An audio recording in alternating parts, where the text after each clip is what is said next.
Le mois de Ramadan a des mérites et spécificités immenses. On se limitera à certains d'entre eux.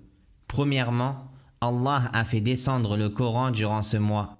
Le mois de Ramadan au cours duquel le Coran a été descendu. Al-Baqarah, verset 185.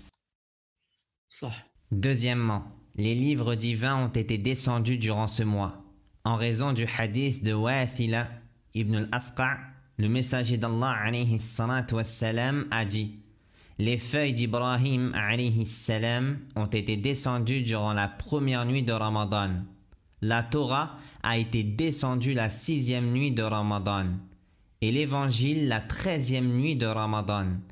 Et le Coran a été descendu la 24e nuit de Ramadan. Donc, parmi les spécificités du Ramadan, et fadlihi, naam, c'est que les livres divins ont été descendus durant ce mois. Comme ici, Suhuf Ibrahim, les feuilles d'Ibrahim, ont été descendus durant la première nuit du Ramadan. La Torah, la 6e nuit du Ramadan.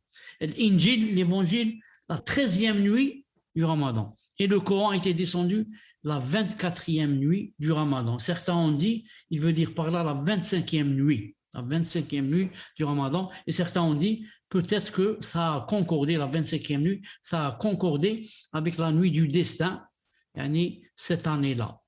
C'est tombé la 25e nuit et non pas la 27e nuit. Donc ici, le Coran a été descendu la 25e nuit ou la 24e. Pour certains, ou pour Cheikh bin Uthaymin, il dit, c'est-à-dire le début. Son début, c'était pendant le Ramadan et c'est pendant la 24e nuit du Ramadan. Car il n'est pas descendu en une fois, comme ça le Ramadan tout à la fois. Mais il a commencé à descendre pendant le Ramadan et pendant cette nuit.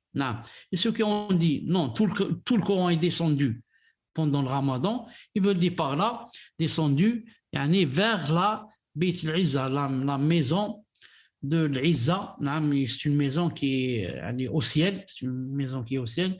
Ils ont dit Allah subhanahu wa ta'ala a fait descendre le Coran là-bas dans cette maison, et de là-bas, Jibril alayhi salam l'a fait descendre comme ça, pas d'un coup, par trait. À chaque fois, il se passe quelque chose où là, il descend en l'entendant d'Allah subhanahu wa ta'ala. Même s'il est dans la maison, mais il l'a entendu.